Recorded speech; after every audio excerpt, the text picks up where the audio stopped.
Friends, आज मैं इस वीडियो में क्लास 10th सीबीएसई मैथ्स का उस टॉपिक को पढ़ाने वाला हूं जिसे मैथ्स का सबसे डिफ़िकल्ट टॉपिक माना जाता है। भरोसा रखिए, इस वीडियो को देखने के बाद आपके सारे डाउट्स क्लियर होने वाले हैं। वन शॉट वीडियो में आपको सब फॉर्मूलाज याद हो जाएंगे, तो बने रहिए इस वीडियो के एंड तक। Starting with trigonometric ratios, sine, cosec, cos, sec, tan, cot, इन सब की वैल्यूज़ बहुत से बच्चों को जल्दी याद नहीं होती है, तो मैं आज इसके लिए एक बहुत ही बेहतरीन ट्रिक लेकर आया हूँ। वो ट्रिक ये है PBP/HHB। अब बहुत से लोग सोचेंगे कि इसका मीनिंग क्या है, ये क्या लिख दिया है मैंने। तो PBP का मतलब है पंडित बद्री प्रसाद हर हर बोले। तो इस ट्रिक को याद करके, मेरा भरोसा रखिए, इस ट्रिक को याद करके आपको ये 6 की 6 वैल्यूज़ एक ही बार में याद हो जाएगी। ये जो P/HHB, पंडित बद्री प्रसाद हर हर बोले, यहाँ जो हम फर्स्ट में जो देखते हैं P/H, ये है हमारी सिन की वैल्यू। B/H जो देखते हैं ये है हमारी कॉस की वैल्यू, और P/B जो हम देख रहे हैं ये है हमारी टैन की वैल्यू। P/H सिन, B/H कॉस, P/B टैन। और इसी के उल्टा H/P अगर हम देखें तो ये है हमारी कॉसेक की वैल्यू, H/B देखें तो ये है हमारी सेक की वैल्यू, B/P देखें तो ये है हमारी कॉट की वैल्यू। तो बस इस छोटे से फ्रैक्शन को याद करके आपको ये 6 की 6 वैल्यूज़ याद हो जाएगी। एग्ज़ाम के समय आप ऐसे याद कर सकते हैं PBP/HHB, Pandit Badri Prasad by her हर बोले। तो यहाँ से हमें मालूम चलती है सिन थीटा की वैल्यू है P/H। वही कोसेक थीटा की वैल्यू क्या हो जाएगी, ठीक इसकी उल्टी, H/P। कॉस थीटा की वैल्यू क्या है, B/H। वही सेक थीटा की वैल्यू हो जाएगी H/B। टैन थीटा की वैल्यू है P/B। वही कॉट थीटा की वैल्यू हो जाएगी B/P। तो था ना ये अच्छा। स्टार्ट करते हैं with our next set of formulas. तो इसे याद करने के लिए सिंपली हमें एक हेक्सागन बनानी है। हेक्सागन 6 साइडेड क्लोज्ड फिगर होती है। तो हम हेक्सागन बनाने के बाद सिन, टैन, सेक, कॉस, कॉट, कॉसेक, इसके 6 एजेस होते हैं और इसमें हम 6 वैल्यूज़ डाल देंगे इन ट्रिग्नोमेट्रिक रेशियोज़ के। Sine theta, cos theta, cot theta, cosec theta, tan theta, sec theta. अगर आपको जल्दी याद ना हो कि कौन सी वैल्यू कहाँ पे डालनी है, तो इस तरह याद करिए। यहाँ जो इस साइड, जो राइट हैंड साइड जो है हमारी, उस साइड हम सारे C की वैल्यूज़ डालेंगे, कॉस, कॉट, कॉसेक, C। और इस साइड हम डाल देंगे सिन, टैन और सेक थीटा के वैल्यूज़, जो कि हमारे लेफ़्ट साइड में है। तो ट्रिक कुछ ऐसे काम करती है। पहला जो फॉर्मूला इससे हमारा बनता है, सिन के एकदम ऑपोजिट में हम क्या देखते हैं, कॉसेक। सिन के ऑपोजिट में कॉसेक, सेक के ऑपोजिट में कॉस और टैन के ऑपोजिट में कॉट। तो पहला जो फॉर्मूला हमारा इससे डिराइव होता है, sine theta into cosec theta will be equal to 1। जो अपोजिट साइड्स में लिखी हुई है उसे अगर हम इंटू कर दे, मल्टीप्लाई कर दे, तो वो हमेशा 1 होगी। दूसरा, अब सेक और कॉस पे आते हैं। Sec theta into cos theta is equal to 1। और तीसरा, tan theta into cot theta is equal to 1। तो ये 3, इस हेक्सागन से हम बस ये 3 ही नहीं और भी बहुत सारे बना सकते हैं, जो कि मैं अभी आगे दिखाने वाला हूँ। तो अभी फ़िलहाल हम लोगों ने 1 2 3 4 5 6 7 8 9 फार्मूलाज, यहाँ से 6 और यहाँ से 3 मिलाकर 9 फार्मूलाज हम लोगों ने याद कर ली है। अब आगे, तो अब हम अपने थर्ड सेट फार्मूलाज की तरफ बढ़ते हैं। तो जैसा कि मैंने बताया था, उस हेक्सागन से हम बस 3 ही नहीं और भी फार्मूलाज बना सकते हैं। तो उसी हेक्सागन की हमें एक सिंपली यूज़ होगी। तो उसमें हम फिर से सिन, टैन, सेक और C वाले इस साइड कॉस, कॉट और कॉसेक वापस लिख देंगे।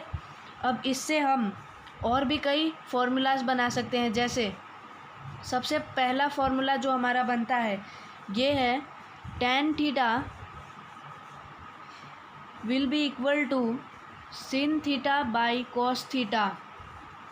ये हमारी कैसे बनी, जो भी हमारा जो ट्रिग्नोमेट्रिक रेशियो होगा वो बराबर होगा सिन थीटा बाई कॉस थीटा, यानी उसके आगे वाले दो रेशियोज़ को जब हम डिवाइड करेंगे तो वो उसका ही इक्वल्स होगा। तो इसे हम इस तरफ एंटी क्लॉकवाइज भी देख सकते हैं, वो थी हमारी क्लॉकवाइज। दूसरी फार्मूला हमारी बन जाएगी tan theta is equal to sec theta by cosec theta. तो एंटी क्लॉकवाइज भी वही अप्लाई होता है। तो एक ही रेशियो के लिए नहीं, हम सारे के लिए ऐसे बना सकते हैं। जैसे अगर सिन के लिए देखें, सिन थीटा के लिए, तो sine theta will be equal to cos theta by cot theta, cos theta by cot theta.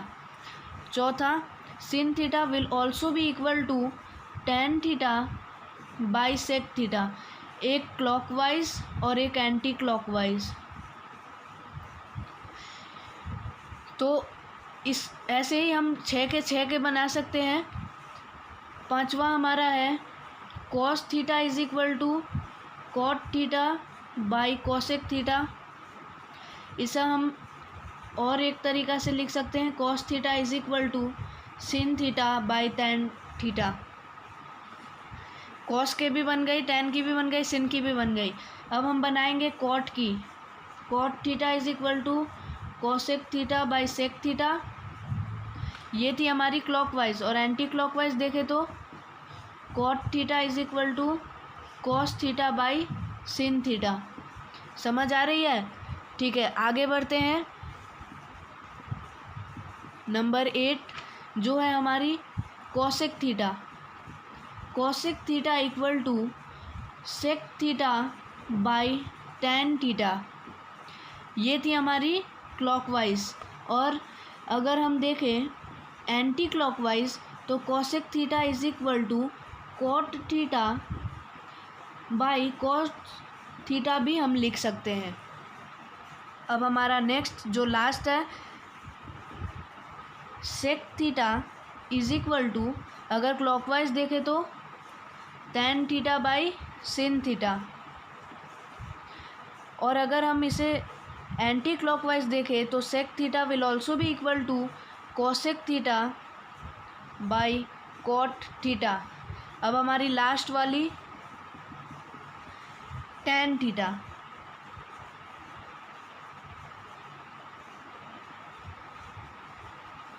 तो अब हम स्टार्ट करने वाले हैं अपने फोर्थ सेट फार्मूलाज। तो इसमें हमें क्या करना है, फिर से सिंपली एक हेक्सागन बनानी है। Sine tan sec cos cot cosec, सी वाले को इस साइड लिखना है। अब हमें सिन के सामने क्या दिख रहा है, कॉस। टेन के सामने क्या दिख रहा है, कॉट। सेक के सामने दिख रहा है कॉसेक। तो इससे हमारा 3 फार्मूला बनेगा। सबसे पहला sine theta is equal to cos 90 minus theta. ये कैसे हुई, सिन के जो सामने दिख रहा है कॉस, उसे हम इस फॉर्म में ला देंगे। इसी तरह हम और 2 बना सकते हैं। Tan theta is equal to cot 90 minus theta. और तीसरा sec theta is equal to cosec 90 minus theta. तो ये 3 फार्मूलाज याद करने में बहुत ही आसानी होगी इस हेक्सागन के थ्रू। हम अपने 5th सेट फार्मूलाज को देखने जा रहे हैं। तो इसके लिए हमें हेक्सागन में एक चीज़ ऐड करनी होगी। बीच में जो ये पॉइंट है, यहाँ पे हम 1 मान लेते हैं ये 1 है। और इसमें से हम कोई भी 3 बॉक्सेस ले लेते हैं, एक ये, दूसरा ये और तीसरा ये। अब हम इसके क्लॉकवाइज, सभी को क्लॉकवाइज देखते हैं। तो हमारा यहाँ 3 फार्मूलाज बनकर आ जाएंगी। सिन स्क्वायर थीटा, यहाँ सिन थीटा नहीं लिखना है, सिन स्क्वायर थीटा लिखना है, plus cos square theta is equal to 1। ये 3 चीज़ हमें क्लॉकवाइज तरीका में लिखना है। सिन पहले, फिर cos is equal to 1। Sin square theta plus cos square theta is equal to 1। उसी तरह दूसरी 1 plus cot square theta is equal to cosec square theta. 1 plus cot square theta equal to cosec square theta. अगर हम इसे clockwise देखें तो इस तरह होगी। तीसरा tan square theta +1 is equal to sec square theta. तो देखा आपने कितना इजीली हमारे ये 3 फार्मूलाज बन के आ गए। पर इसमें एक चीज़ हमेशा याद रखना है कि हमें इसमें सिन कॉस ऐसे नहीं लिखना है, हमें यहाँ स्क्वायर डालना है। स्क्वायर देख सकते हैं आप, सभी जगह स्क्वायर डाले हुए हैं। तो इससे हमारे 5th सेट फार्मूलाज हो गए। अब अगर हम 6th सेट फार्मूलाज देखें तो इसके लिए भी हमें सिंपली फिर से एक हेक्सागन बनाना पड़ेगा। मैं इसे यहाँ ऊपर बना रहा हूँ। जैसा हमने पिछले सेट में बनाया था वैसा ही सेम हमें बनाना है। यहाँ हो जाएगी हमारी cosec theta, cot theta, cos theta. अब इसे हम अपोजिट साइड्स को ज्वाइन कर देंगे। बीच में हमें 1 लिखना है। अब पिछले बार हमने क्लॉकवाइज देखा था, इसे क्लॉकवाइज तरीके से हमने इस फार्मूलाज को बनाया था। इस बार भी हम वही 3 बॉक्सेस को लेंगे और इसे एंटी क्लॉकवाइज देखेंगे कुछ इस तरह।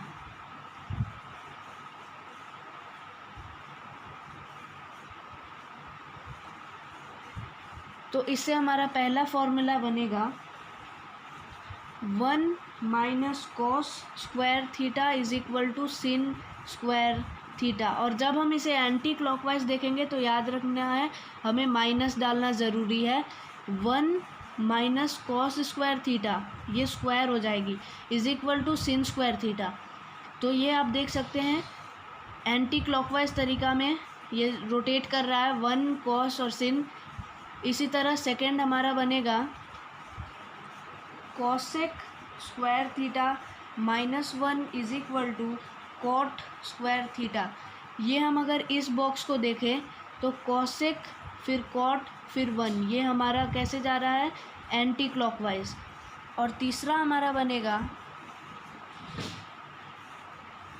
सेक square theta -1 is equal to tan square theta. ये हम देख सकते हैं sec square theta -1 is equal to tan square theta. ये भी हमारा सेक 1 और टैन एंटी क्लॉकवाइज रोटेट कर रहा है।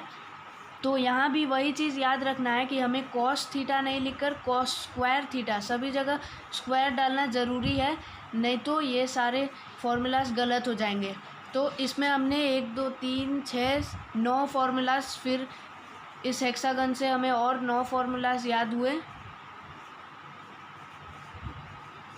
तो अब हम नेक्स्ट सेट में देखने वाले हैं वो बॉक्स जिससे बहुत से 10th स्टैंडर्ड के स्टूडेंट्स घबराते हैं उसे देखकर, जिसमें हम सारे एंगल्स की वैल्यूज़ निकालेंगे सारे रेशियोज़ के लिए। अब हम करने वाले हैं numerical values for all the ratios. ये बहुत ही इंपॉर्टेंट माना जाता है। तो अब हम स्टार्ट करेंगे सिन थीटा से। और मैं पहले ही बता दूं, अगर आपने इसे अच्छे से देख लिया तो आपको अगर मैं ये बॉक्स खाली करके दे दूं ये वाली, तो आप इसे फिल करके पूरे 100% कॉन्फिडेंस के साथ दे सकते हैं। तो सबसे पहले हम देखेंगे sin theta 0 degree, 30 degree, 45 degree, 60 और 90 में इन सब की क्या वैल्यूज़ है। तो सबसे पहले सिन थीटा से स्टार्ट करते हैं। सिन थीटा, तो इसके लिए हम 0 से 5 तक सारे नंबर्स को ले लेते हैं। 0 से 4 तक 0 1 2 3 4। अब हम सभी को 4 से डिवाइड कर देते हैं और डिवाइड करने के बाद थर्ड स्टेप है, इसमें हम रूट लगा देते हैं। और इसे हम फर्दर सॉल्व जब करेंगे तो ये हो जाएगा 0, हमारा आंसर आएगा 0, इसका आंसर आएगा 1/2, इसका होगा हमारा 1/√2, इसका हो जाएगा √3/2 और इसका 1। तो बस हमें कुछ करना नहीं है, ये जो 5 वैल्यूज़ हमें मिले हैं इसे यहाँ पुट कर देना है। 0 डिग्री के लिए है हमारा 0, इसके बाद 1/2, 1/√2, √3/2 और 1। तो देखा कितना आसान है। अब हम इसके ठीक उल्टा जो है कोसेक उसे यहाँ लिख देंगे। तो ज़ीरो का 0/1 का उल्टा होता है 1/0, जिसका वैल्यू होता है इन्फिनिटी। क्योंकि अगर हम कोई भी नंबर को 0 से डिवाइड करें तो उसका आंसर इन्फिनिटी होती है। तो यहाँ कोसेक की वैल्यू, कोसेक 0 की वैल्यू इन्फिनिटी आ जाती है। 1/2 को अगर हम इन्वर्स कर दें तो 2 हो जाएगी। 1/√2 को इन्वर्स कर दे तो √2 हो जाएगी। 3/2 को इन्वर्स कर दे तो 2/√3 हो जाएगी। 1 को इन्वर्स कर दे तो 1 ही रहेगी। तो इससे सिन की अगर वैल्यूज़ हमें मालूम चल गई तो कोसेक की एकदम आसानी से निकल जाएगी, बस उसे रेसिप्रोकल कर देना है। अब कॉस की कैसे निकाला जाए? कॉस की वैल्यू निकालने के लिए हम क्या करते हैं, 1 से स्टार्ट करते हैं। 1 से स्टार्ट करते हैं, फिर √3/2, 1/√2, 1/2 और 0 लिखते हैं। ये देखिए 1 √3/2, 1/√2, 1/2, 0। ठीक इसका उल्टा साइड से हम इसे लिखना शुरू करते हैं तो ये कॉस का सही सही वैल्यूज़ हमें मिल जाएंगी। तो अगर हमें कॉस की मिल गई तो हमें सेक की मिल जाएगी। सेक की क्या होगी? कॉस की रेसिप्रोकल। तो 1 का रेसिप्रोकल क्या होगा? 1 ही होगा। √3/2 का क्या होगा? 2/√3। 1/√2 का √2, 1/2 का 2 और 0 का जैसा कि मैंने कहा था पहले ही इन्फिनिटी। इन्फिनिटी क्यों? क्योंकि अगर 0/1 को हम इन्वर्स करें तो ये 1/0 हो जाता है और किसी भी नंबर को 0 से डिवाइड करने से इन्फिनिटी उसकी आंसर होती है। तो यहाँ हमें मिल जाएगी इन्फिनिटी, यहाँ इन्फिनिटी मिल जाएगी हमें, ये 0 होगी। बस आपको इस टेबल में tan की वैल्यूज़ याद करनी होगी। tan की वैल्यूज़ है आपकी 0, 1/√3, 1√3, इन्फिनिटी। अब tan की याद हो गई तो हम cot की लिख सकते हैं। ये हो जाएगी हमारी इन्फिनिटी √3, 1/√3, 1। तो हमें इस तरह सिन, कॉस, कॉट, सेक और कोसेक तो मिल गई, बस हमें tan याद करनी पड़ेगी। अगर ये याद हो गई और इसके सभी के ट्रिक्स मालूम हो गई तो आपको थोड़ी सी भी दिक्कत नहीं होगी, पूरी आपको समझ में आ जाएगी और आप पूरा कॉन्फिडेंस के साथ एग्ज़ाम में इसे लिख पाएंगे। आपको किसी चीज़ की डर नहीं होगी। से हमने क्लास 10th CBSE ट्रिग्नोमेट्री के सारे फॉर्मूलाज, कंसेप्ट्स को समझ लिए हैं। इसे याद करने में अब आपको दिक्कत नहीं आएगी और इसे आपको 2 से 3 बार दोहरानी पड़ेगी, अपने फ्रेंड्स को बतानी होगी या फिर आप अपने रफ़ कॉपी में या कहीं पे भी इसे लिखकर प्रैक्टिस करें, जिससे आपका कॉन्फिडेंस और बढ़ेगा। और आशा करता हूँ आपको कोई दिक्कत नहीं आएगी। Thank you very much for visiting our channel. Thank you.